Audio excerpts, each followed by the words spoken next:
hardcore jump right in. Yeah, we're 4 minutes late, so we gotta. What's up, Ali, Tanya? Talk. My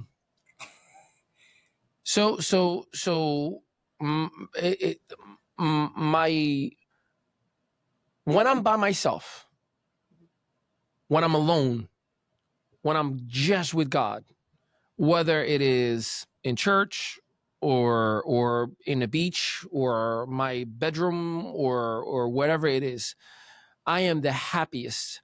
My emotions are great. My thoughts are clear. And I'm told, whether I'm told or I'm just imagining things because my heart is in the pure side of things, right? Like let's put the technicalities aside.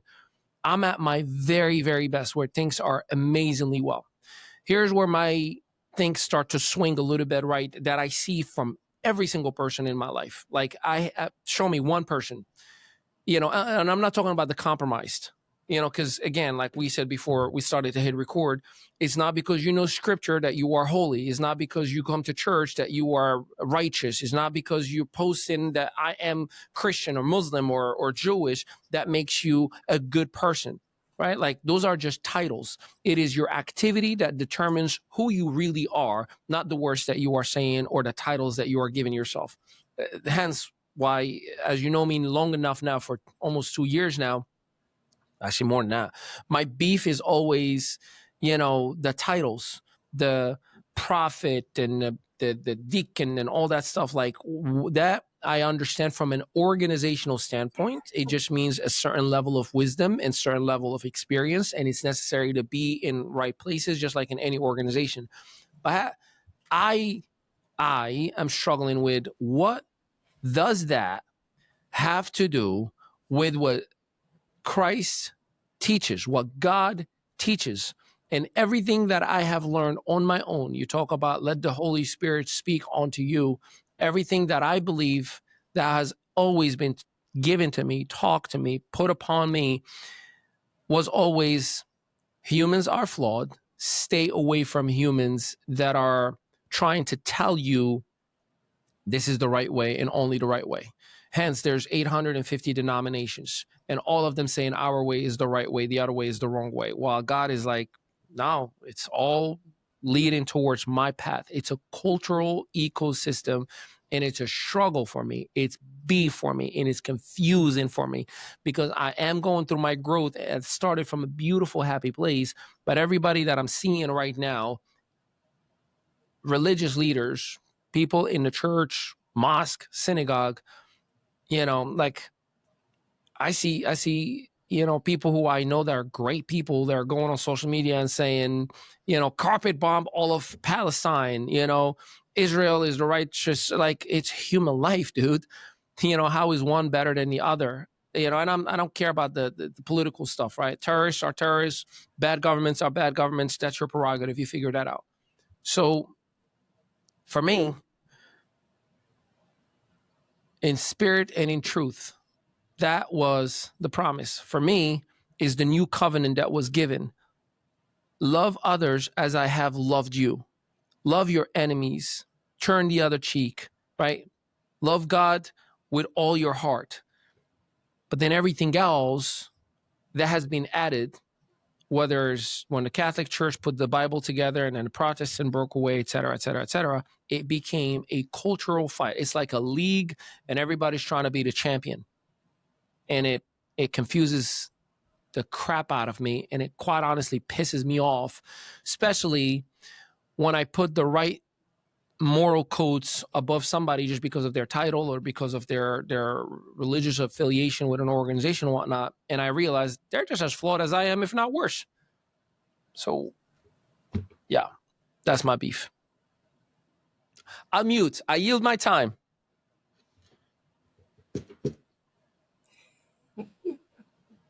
It's too much. I know.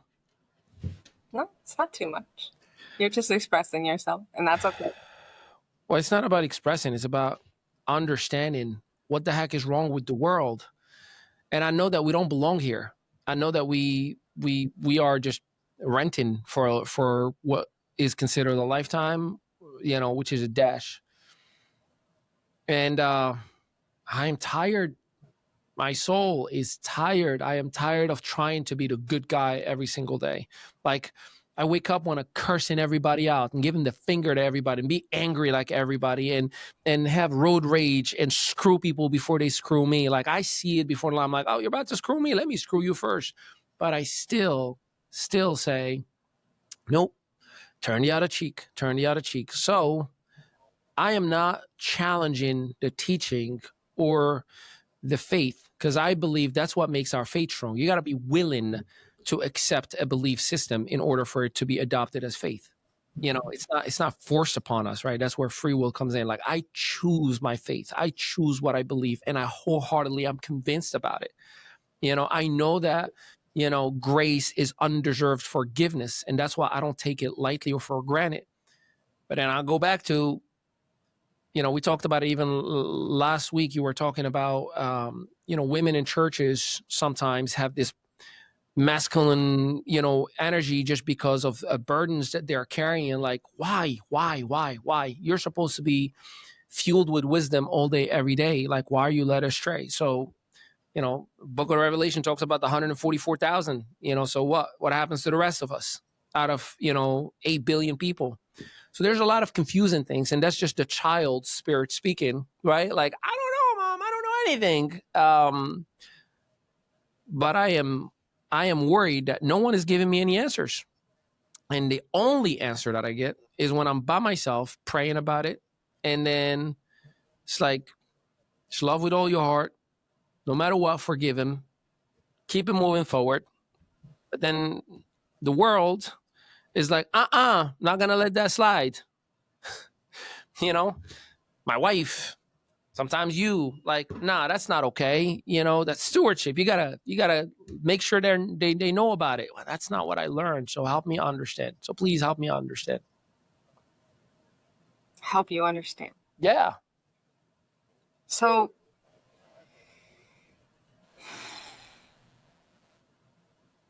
a lot of times what we're taught is what we call sloppy agape. Agape is the definition of love, right? There's different forms of love, right? There's a friendship, there's a brotherly, there's a, you know, the relational. So the one in 1 Corinthians 13 is an agape love, patient, kind, not envious, not boastful, not self-seeking, right? But it doesn't say be stupid. It doesn't say, you know, it doesn't say turn the other cheek and then still keep turning your other cheek and being in an environment that's not healthy for you. It doesn't mean don't be shrewd and, you know, and understand business or understand relationships, or it doesn't say go into a place and consistently be abused. So you can still love someone and walk away because you love them, right? You can say, I'm not going to put myself in this environment because I love myself. And a lot of times, what we don't realize is when we're into situations, when we go into situations, God calls us into that, and he gives us the strength, the anointing, the power to do that very thing. But sometimes our heart is so big that we go and we do, and we're not supposed to.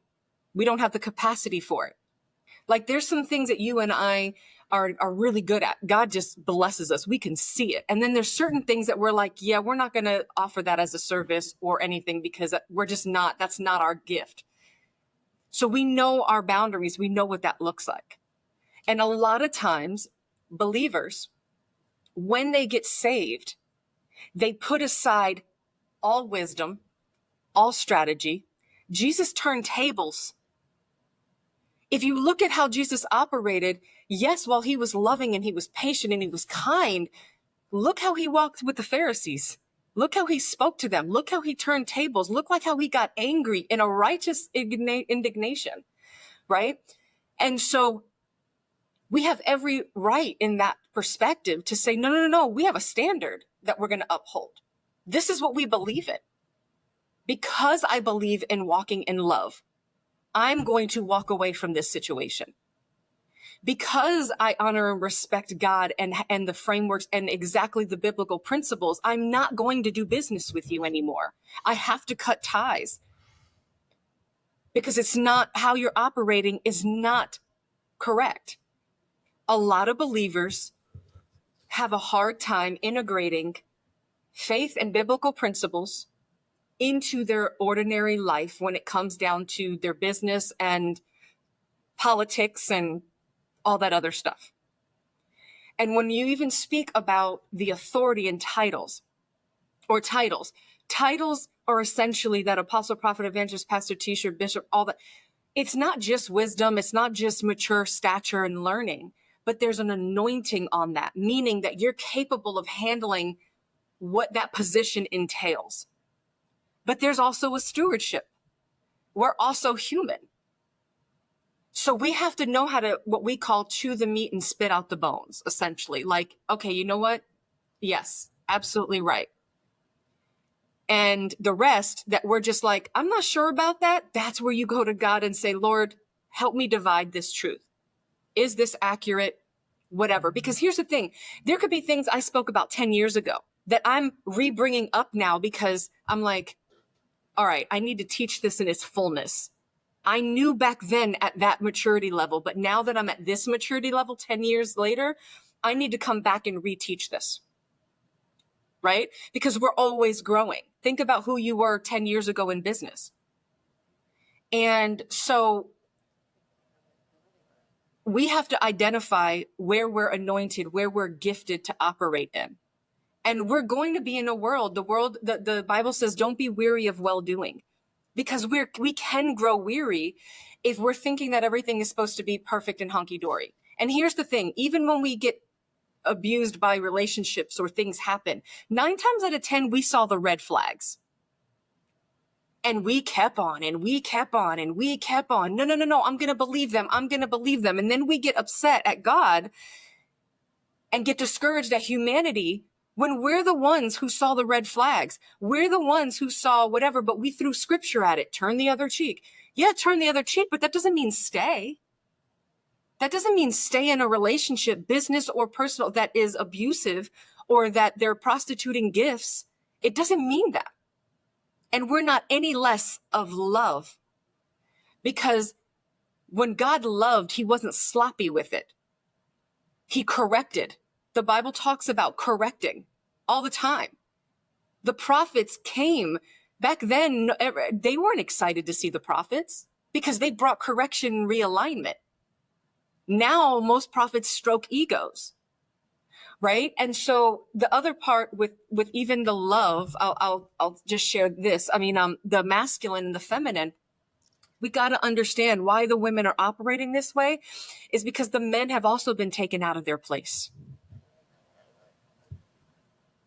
And so what ends up happening is it's out of order as a whole.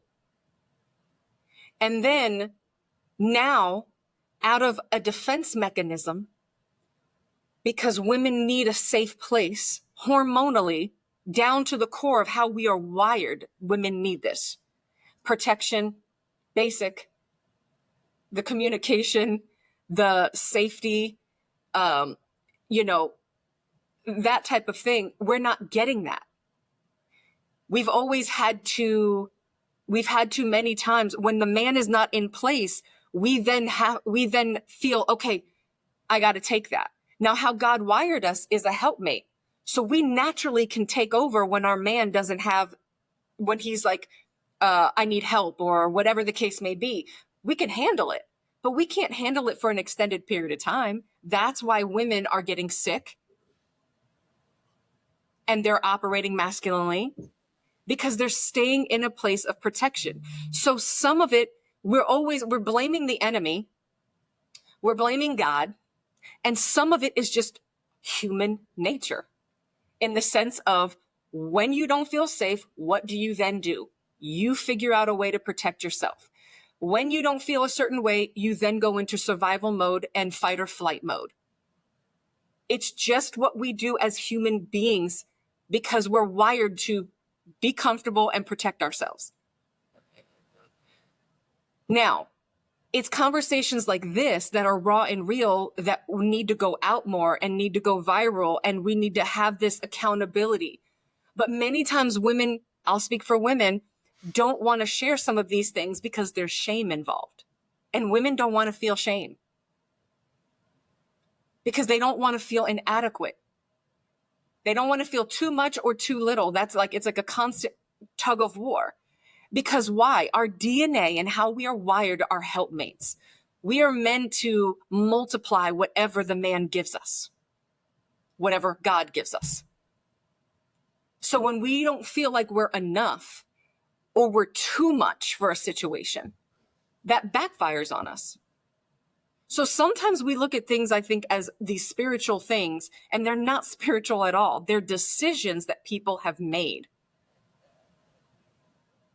And where there's consequences to that, to those decisions. Now, are there biblical ways that we can conquer this? Absolutely. But that's where you and I come in. Is this our place? Like what we do in Alignable, right? We have the Queen's table, the King's table. These are topics that we discuss. How do we bring this? How do we solve this? What does this look like?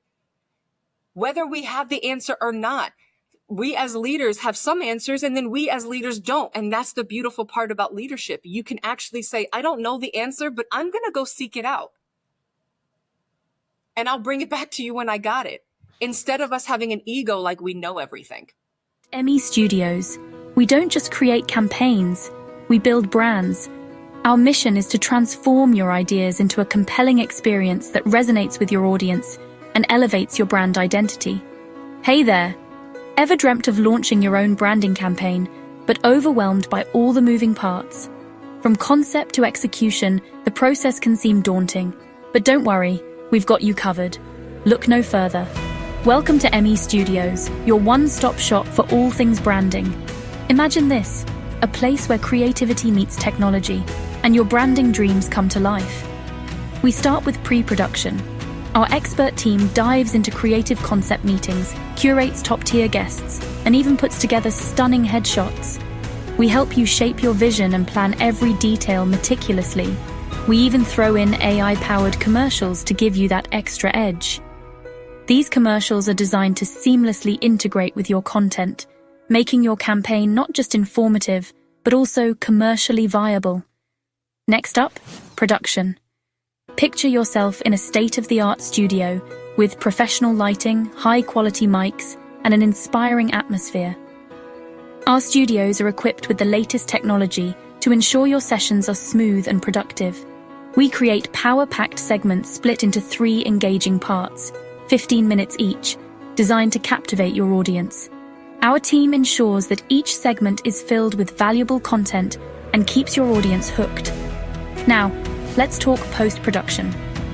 Our team meticulously edits your content, adding branded intros and outros, custom music, and flawless transitions. We take care of all the technical details so you can focus on delivering your message. We make sure your message shines brighter than ever. Our goal is to enhance your voice and make your campaign stand out in a crowded market. Finally, it's time to launch. We distribute your polished campaign across all major platforms, ensuring your campaign reaches the widest possible audience. But that's not all. We create viral reels, issue a national press release, and ensure your campaign gets the attention it deserves. Our marketing strategies are designed to maximize your reach and engagement. At ME Studios, we bring your vision to life. Our dedicated team works tirelessly to ensure your campaign is a true reflection of your brand and resonates with your audience. Your campaign, your brand, done right. We take pride in delivering high-quality, professional campaigns that make a lasting impact. Ready to make your mark? Visit themestudios.net and book your launch today. Our team is excited to help you start your branding journey. Thanks for watching, and let's get your voice out there. Together, we can create something truly special. Well, I agree with you on that. It's I saw a study about, what made Judas do what he did. Judas simply was getting fed up. And in his point of view, I know this is the Messiah, but what he's doing right now is not the best action for the revolution that we're supposed to have against Roman. And he went to the Pharisees and he's like, look, I believe he's the right one. The problem is what he's doing right now is crazy. And, you know, if we can just hold him up and maybe we can talk this thing out, things will move forward for what we need for our people. So he had the best, greatest intentions in the world, but he did not have the faith and the trust that whom you believe and you claim that this is God in the flesh, and you know wholeheartedly that he is God in the flesh. You had the ego, as you just mentioned, to say, I know better. I am going to take things into my own hands so I can make things better. Although in his mind, he's thinking, I'm doing it for God and I'm doing it for the Jewish people. That is exactly, I wholeheartedly agree with you on that. My issue, and is my issue. It's not, again, it's me. Like these things just to remind me the areas that I need to grow in. I can tell you, I was writing dashes of the different people that I allowed into my life, and you know, I have a scar from, if you will, whether business or personal level. And I'm a hardcore lover. Like I love you so much from day one that when the disappointments, which should be just normal human nature, things happen. People say the wrong things, see, and people do the wrong things. That's what it's, you know, unless you're expecting everyone to be perfect, you have the flaw, right? You have this, oh my God, you're the one that I've been waiting for my whole life. That's perfect. You know, and then I end up saying things like, you are my last hope in humanity. I can't believe. But that should give you an idea of how hard I love on and I cling on. If I love you, I am by any means necessary, but that's not good because it's an extremism type of love that if you just drop the ball in one little itty bitty tiny thing that reminds me of all the horrible people before, and that's all you did is you sneeze and accidentally slapped me in the head. Oh, you're not perfect, you know, and it turns into fear and you know, the lack. But then that's not love. No, I said I have to work on it. That's the extremism. That's pain. That's hurt. That's trauma. That's not love. That's looking for a superhero and not having enough faith. You know, because it's conditional love. That's probably the best way that I can put it. Yeah, because unconditional love, I'm gonna love you 100%, and I'm working on it. That's why sometimes I verbalize and I tell you, and I told you privately, there's this bottle of juice, right? And there has some little particles that are like the seeds that are, I gotta throw the seed out. But I gotta see the bottle, the juice is beautiful and perfect. And when the seed comes out, I just gotta flick it away and then enjoy the juice. I'm struggling with sifting the seeds away from the juice. So when the seed comes out, I immediately go to curse this juice. Shall it never, ever produce any sweetness ever again. Meh. I'm glad we're laughing about it. But that's what I got to work on. But just so you understand, right, the context. Well, then that would mean that God is not the source.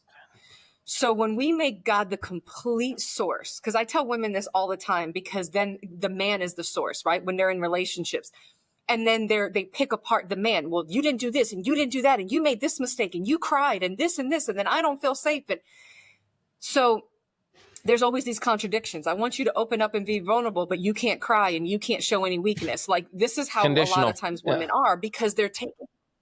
Right. Well, because, really what it is they're taking their safety, all that stuff, everything that they feel, that they know they need, nervous system and just how we're wired.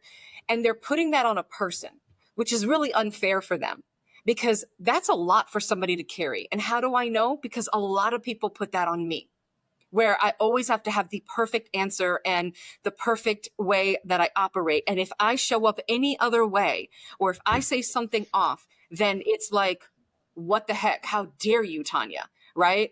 It's like, wait, you're sick, but you're functioning and you're a spiritual leader and so on and so forth. It's like, wait, what? Like, what did you do wrong? Did you not pray enough? Did you not fast enough? And so what I realized though is in order to have healthy relationships, God has to be the source. So I love the God within you. I love you because God allows me to love you and see you unconditionally in your weaknesses and in your strengths. and that it's a beautiful thing, even when you're in your weakness, because it shows a vulnerability and a level of trust and safety that you have with me.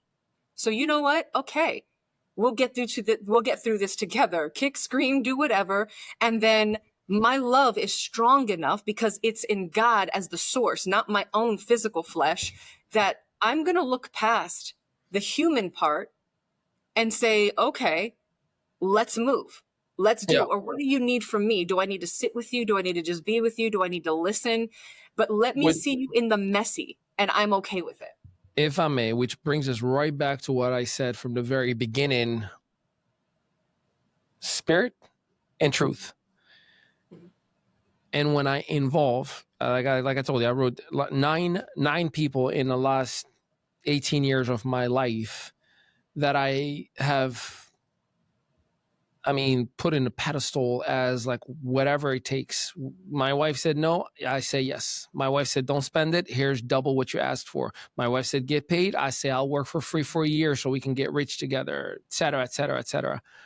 And I'm using business example because they started as business interactions, but it turned into, a spiritual journey with them. Like, hey, we're going to do things the faith-based way. I'm like, oh, you're speaking my language. We're going to do things the God way, and then it morphed into, I just told you what your sweet ears wanted to hear so I can eat out of your plate and not put anything into it repeatedly. And when I call them out, the ugliness really, really showed up. Like the real, here's what I really, really am, right? And that's traumatic. I think there's nothing more personal than your own spirituality, not in the hands of others, but developing it in a journey with other individuals. And it's one thing for a business not to work. Moving on. It's another thing that I've envisioned myself going through a process and a journey that could be the most transformational for me to grow closer to God. And then I realized the quote unquote person that was working with me towards getting closer to God turned out to be the worst person that I should have been around in terms of getting closer to God. And again, your brain starts to, your physical brain, right, starts to say, are you just an idiot? Are you just gullible? No, I'm just, you said it earlier, right? You said like, God doesn't want us to be stupid, right? Like, yes. Can I share something with you? Yeah. Okay. I want to, because I'm actually teaching on some of this stuff, but I so good. This is a good practice session. Yeah. Yeah. Okay. A lot of times your heart is super big that it bypasses all the red flags and the warnings. And I was like that too. I wanted a partner and I wanted to do something with someone in the sense of, who wants to be alone? You want to laugh and banter and be like, when you're at work and you're like best friends with everybody in the office because you just enjoy doing it. Yep. I didn't want to do it alone, that I would get partners that would do things, swindle money, like all types of crazy stuff. And I'm like, and I'm holding the bag legally. And I'm like, you gotta be kidding me. Yeah, you just described me. Keep on going. Right. And so I know, right? So this is why when I would come to you, I'd be like, Ali, no, Ali, I wouldn't do it. Ali, but we did it together, right? We'd go through some things. So here's the thing. This is where I was saying that we see red flags or we have it, but what we do is we justify it because we're hungry for the intimacy and the partnership and the increase and not doing things alone, that we go out of God's timing. Because your wife, Maritza, shout out, and now even myself are there to support you on those leaning sides. So here's the thing. The word etzer is also meaning a helpmate, okay, helper, when the Lord gave Adam the helper, right? I saw your story. I pay attention. Okay, good. So in that, right, he talks about it's essentially etzer, meaning help that saves, help that strengthens, help that you can't necessarily do without, right? And he spoke this as a woman. She is there to strengthen and stand with and rescue, and not rescue as in like you need help in a bad way, but it's like, hey, I need you to help me with this. I got you. I need to go on sabbatical for a couple of days. Can you handle this? I got you. Like she can step in. And so one of the parts was that the word was used 21 times in the Old Testament, and 16 of those are when God uses it to describe himself, right? In Psalms 33 and 20, the Lord is my help, my Etzer. The same word that he used to describe the woman. And so what we're realizing in this journey is that you had warnings all along. Don't do it. Get paid. I wouldn't do that. Cut that relationship off. When the choice was made not to listen, the consequence was great. And so then what we do is now we label humanity off of actions, of the emotions of the relationship that we were told not to enter into. And what's beautiful actually is a lot of times we think, well, and I've done this, well, you don't know business, you don't know this, so I'm not going to trust. But here's the beautiful part. The fact that they don't, and that they're hearing from God, and that they're sensing something should be big enough, because guess what? They're not so involved that they're jaded or emotionally attached like we might be. They can actually give an opinion, a strong one, and say, this is what I'm sensing and what I'm getting. I've done that a couple times. My daughter is extremely prophetic, and she can discern. From a little girl, she would discern people's personalities, like their spirit behind them. So when I wanted to see how somebody was, I'd bring my daughter around, and I'd be like, oh, how do you feel about them? And there'd be times she'd be like, oh, I love them. Like, they're really cool. Or she'd be like, I don't know, there's something weird. Or she'd be like, I saw something really off. Or she'd be like, Mom, I had a dream. It's just kind of, I don't know, but this is the dream. And she was right. But I could have ignored her because she's not in business. She doesn't know this. She doesn't know that. But I chose not to. And every single time it was right. And so I think that's where God gives us those partnerships. You and I have that partnership where there's certain things where I'm like, I don't know about that. That's not really a biblical framework. Or I'm like, this is how we need to do a blueprint for somebody or whatever. And you're like, yeah, let's do that. And then there's things decisions, things that you're doing in business or whatever, contracts that we're making or agreements that we're doing and stuff. And I rely on you for that while I'm handling other stuff. That's the beauty of it. But I can still get discernment like, I'm not quite sure. Explain to me. I need more clarity, or let me pray about it. So I say that all to say that many times we get the red flags, we get the warnings, or many times we do get the go ahead, but we walk away from what's true. God does ordain it. God does bless it, but we still walk away to go to the other thing because it makes sense to us, or it's what we want, or more money, or whatever in that relationship, that whatever that consists of, whatever we think, as opposed to God saying, here's the relationship I've given you.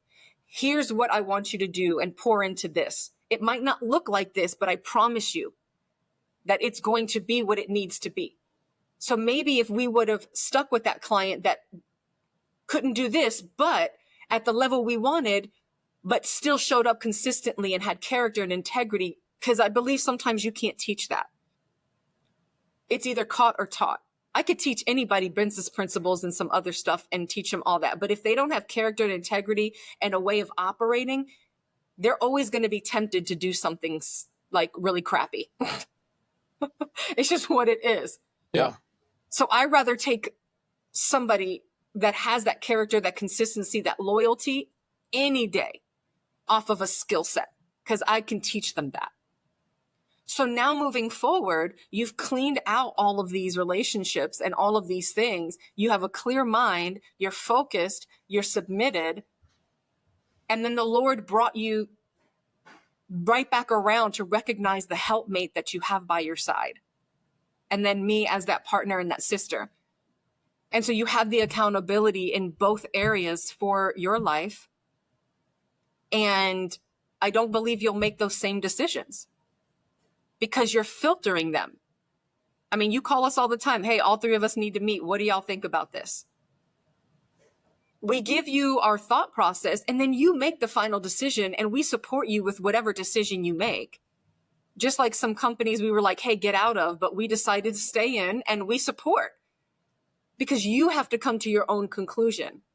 And that is where the helpmate comes in. That's where that support system comes in, as opposed to telling somebody do this and do that. And you need to, that's not what that helpmate is. All right, sir. Well, I appreciate that. I know we spent well, no, I mean, it's important. It's important to identify it as such. And I know it is. No, yeah, of course. I think verbalizing your thoughts usually puts real perspective. You know, sometimes you hear something that you're saying and you're like, what in the world am I even talking about? Right. Like, so it's important to just let it out because the voices in your head are talking amongst themselves. You know, you got those omens, right? Like, you know, is it the right thing? Is it the right thing? Is it right? You know, so verbalizing, speaking it out loud and having the humility to listen to perspective, not to act on things right away. Like, you know, I've made some decisions this morning that I think, you know, for the last 2 months, I've been talking about repeatedly over and over and over and over. And that's just me slow to act and, you know, double down in and asking different scenarios. You know, it's like Doctor Strange in Avengers. He's like, I've played that in my head 3,567 scenarios. There's only one that works. And Iron Man is like, what is it? He's like, you'll know when it's time. And, you know, Tony Stark had the thing in his hand. He's like, I'm going to die if I do this. He goes like, that is the one scenario that will work. And he died. Sorry, kids. If you didn't know, he died. So I appreciate it. Great conversations. I hope that it's helping somebody out there as well.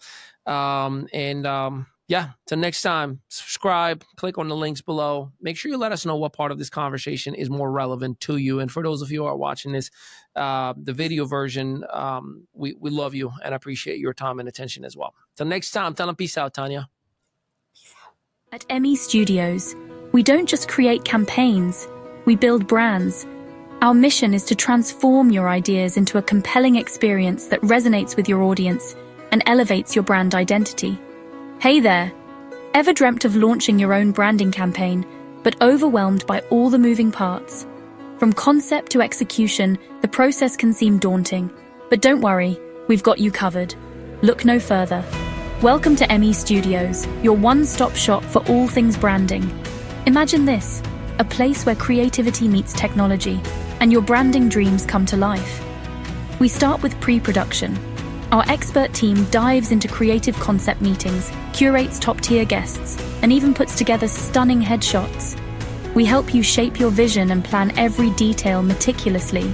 We even throw in AI-powered commercials to give you that extra edge. These commercials are designed to seamlessly integrate with your content, making your campaign not just informative, but also commercially viable. Next up, production. Picture yourself in a state-of-the-art studio with professional lighting, high-quality mics, and an inspiring atmosphere. Our studios are equipped with the latest technology to ensure your sessions are smooth and productive. We create power-packed segments split into 3 engaging parts, 15 minutes each, designed to captivate your audience. Our team ensures that each segment is filled with valuable content and keeps your audience hooked. Now, let's talk post-production. Our team meticulously edits your content, adding branded intros and outros, custom music, and flawless transitions. We take care of all the technical details so you can focus on delivering your message. We make sure your message shines brighter than ever. Our goal is to enhance your voice and make your campaign stand out in a crowded market. Finally, it's time to launch. We distribute your polished campaign across all major platforms, ensuring your campaign reaches the widest possible audience. But that's not all. We create viral reels, issue a national press release, and ensure your campaign gets the attention it deserves. Our marketing strategies are designed to maximize your reach and engagement. At ME Studios, we bring your vision to life. Our dedicated team works tirelessly to ensure your campaign is a true reflection of your brand and resonates with your audience. Your campaign, your brand, done right.